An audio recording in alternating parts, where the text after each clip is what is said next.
Halo teman-teman, kita balik lagi di channel Pojok Kelas. Hari ini kita akan membahas tentang paragraf deskriptif dari tema 3, subtema 1, kelas 4 SD. Selamat belajar. Perhatikan gambar-gambar berikut. Di sana ada 3 gambar. Coba teman-teman ceritakan salah satu gambar yang ada di sana. Sebagai contoh, dataran tinggi adalah permukaan bumi yang ketinggiannya 500 meter di atas permukaan laut.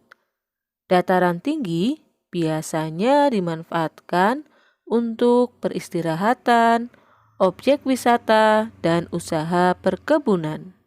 Teman-teman, bacaan ini merupakan suatu paragraf. Paragraf tersebut menggambarkan secara tertulis tentang dataran tinggi. Seperti itulah contoh paragraf deskripsi. Paragraf deskripsi adalah paragraf yang menggambarkan mengenai suatu hal keadaan sehingga pembaca seolah-olah melihat, mendengar, atau merasakan hal tersebut. Apakah teman-teman sudah memahaminya? Mari kita teliti paragraf tadi. Dataran tinggi itu tingginya sampai 500 meter di atas permukaan laut. Pembaca mempunyai gambaran ketinggian dataran ini 500 meter di atas permukaan laut. Di dataran tinggi digambarkan merupakan tempat untuk peristirahatan karena di sana ada beberapa objek wisata dan juga usaha perkebunan. Kita coba paragraf berikutnya. Paragraf ini tentang dataran rendah. Dataran rendah adalah permukaan bumi yang datar dengan ketinggian kurang dari 200 meter dari atas permukaan laut. Pada umumnya, dataran rendah berada di sekitar pesisir pantai. Dataran rendah banyak digunakan berbagai keperluan, di antaranya pertanian, peternakan, perumahan, dan industri, serta beberapa jenis kegiatan perkebunan seperti perkebunan kelapa dan tebu. Paragraf ini menggambarkan tentang kondisi dataran rendah, yang tingginya kurang dari 200 meter, tidak setinggi dataran tinggi. Dan di dataran rendah banyak digunakan berbagai keperluan seperti pertanian, peternakan, perumahan, industri, dan perkebunan. Berbeda pemanfaatan pada dataran tinggi. Berikutnya kita bahas ciri-ciri paragraf deskriptif. Yang pertama, menggambarkan atau melukiskan sesuatu secara tertulis. 2. Penggambaran tersebut dilakukan sejelas-jelasnya dengan melibatkan kesan indera.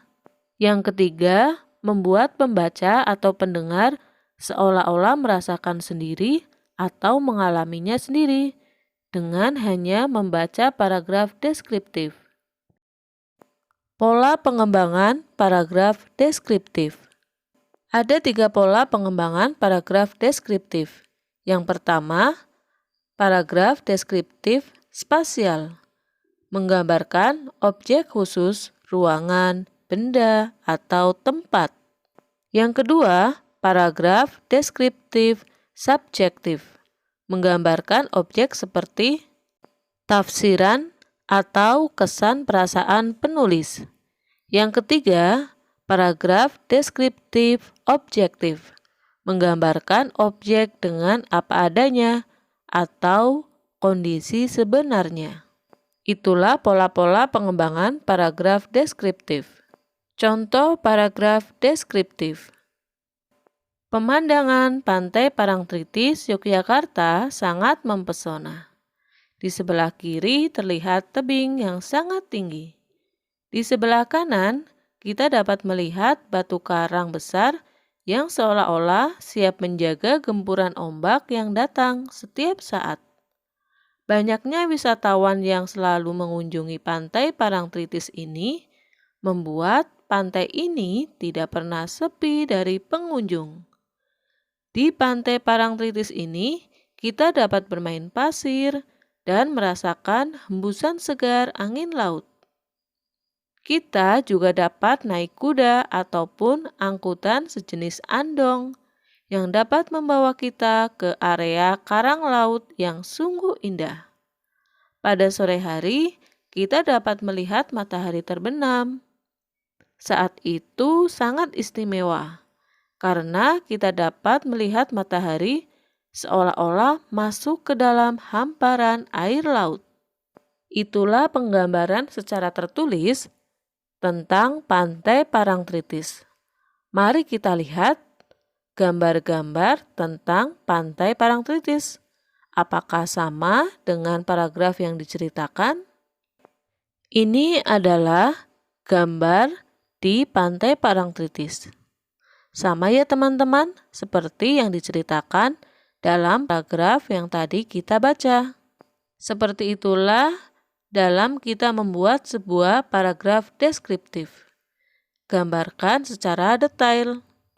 Sampai di sini dulu untuk pembelajaran hari ini. Sampai jumpa dan tetap patuhi protokol kesehatan dengan cara memakai masker, mencuci tangan, menjaga jarak, menjauhi kerumunan, dan kurangi mobilitas. Sampai jumpa, terima kasih.